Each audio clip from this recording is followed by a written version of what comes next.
What's up, everyone? Adam Azer here for Fantasy Football Today in 5, giving you some players to beat the waiver wire right now on FFT in 5. All right, running this show solo, off to a great start. So I'll give you some players for week 13, but really it's going to be just about rest of season stashes. And also, you've been asking for some playoff DSTs. Who are some good DSTs in weeks 15, 16, and 17? I have a list. It's not a great list, but we'll go through it nonetheless. All right, so for next week, you only have 2 teams on bye, Arizona and Carolina. Some quarterbacks you could be considering. I think the first one to me is Kenny Pickett. He's at Atlanta. I was, pretty encouraged. He's not a perfect quarterback, but starting to throw the ball downfield a little bit more. Looked a lot more comfortable in the offense, kind of directing traffic well and, doing some better things. So Kenny Pickett would be the first guy. Even if you don't need a quarterback, I think it's not a bad idea to get him. He's got some potential. If you can't get Kenny Pickett, if someone dropped Trevor Lawrence or he's available in your league, Lawrence at Detroit. I actually would prefer Lawrence at Detroit. So Lawrence would be number one. He's just not nearly as available as Kenny Pickett. But Lawrence, Pickett, Taylor Heineke is at the Giants. So their secondary is a mess. And Marcus Mariota if you're desperate against Pittsburgh. But hopefully it doesn't come to that. And it's probably too late to stash Deshaun Watson, but he can play next week. At running back, this is really just about high-end handcuffs for the most part. I don't think Kyren Williams is that, but he's a guy who could play a role. You can get him. Like he might be the starting running back. I don't think so, but Kyren Williams should probably be rostered in a little bit more than the 49% of leagues he's rostered in. Deion Jackson, I think, is a pretty good handcuff. Isaiah Spiller might be okay. Deion Jackson, I prefer.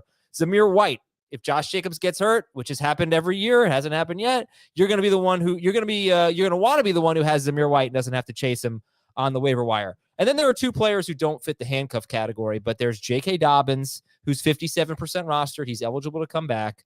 I don't know when he'll be back, but he's not the worst player to stash. And Jerick McKinnon as well at 51% rostered. At wide receiver. So the guys that I'd be looking at, again, this is not necessarily for next week, just in general, but Nico Collins, 48%. Julio Jones. Let's see where this goes. I thought the play he made, the touchdown he scored in London a couple of weeks ago was very encouraging. Look good, look fast on that play. Maybe he's getting healthier. Now coming off the bye, perhaps he works his way in as a somewhat regular contributor. Julio Jones. Zay Jones. If you get to a game where Trevor Lawrence is going to have to throw a lot, Zay Jones is usually pretty reliable. That could be next week at Detroit. Demarcus Robinson, he's 12% rostered. Let's see where this goes after the 100-yard game last week. Sky Moore, some interest there. Darren Waller at tight end. Could always look at Darren Waller. He's 68% rostered. One guy who's rostered in most leagues, 73% rostered, is Gerald Everett. But he has a great matchup this week, and he has great matchups the following 2 weeks. So Gerald Everett, you could beat the waiver wire with. I'm the only one who thinks there's anything to this Taysom Hill thing, but just in case I'm right, wouldn't be the worst idea to have Taysom Hill on your team.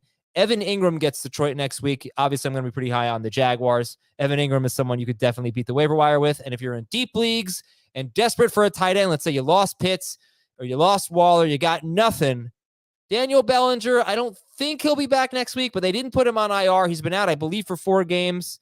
He had the eye injury. They need someone in the passing game. Bellinger could be the number 2 receiver for the Giants if he comes back. It's a long shot, but we're talking deep leagues here. Playoff DSTs, if you are curious. I just looked at teams that had at least 2 good matchups in the fantasy playoffs, weeks 15, 16, and 17. I don't think you're going to trust Detroit. But Detroit at the Jets, at Carolina, and then Chicago, which wouldn't be a good matchup unless it's Trevor Siemian, but Detroit is one. Kansas City would probably be the one I'm most interested in. Kansas City gets Houston in week 15, Seattle in week 16, which isn't good, but then Denver in week 17. That's been a good matchup all year. And the best part about Kansas City is it's really 4 of their next 6 matchups. They have the Rams this week, 2 games against Denver, and 1 against Houston before the season ends. The Chargers. The Chargers have the Titans in week 15. That's bad, but the Colts and the Rams in weeks 16 and 17. That is pretty good. Minnesota has the Colts and the Giants. I wish I liked Minnesota's defense. They're really not good. But they have the Colts and the Giants in weeks 15 and 16. They're at Green Bay in week 17. There's one other team.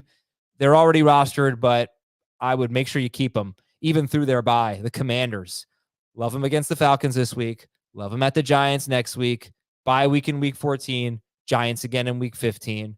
And that's the last time you're going to use them. But their next 4 weeks, they play 3 games. The Commanders should be an automatic start. That is it for IFC. We have a couple questions here. I'll read them on YouTube. Julio says start 2 in non-PPR. Michael Pittman, Keenan Allen, Cortland Sutton, Pickens, Lazard. I'm going with Keenan Allen and Cortland Sutton. And Ed says, should I play Matt Ryan this week or an injured Justin Fields? You should play Justin Fields if he plays. Good luck, everybody. Go beat the waiver wire, and we'll talk to you Sunday morning with an injury update on Fantasy Football Today in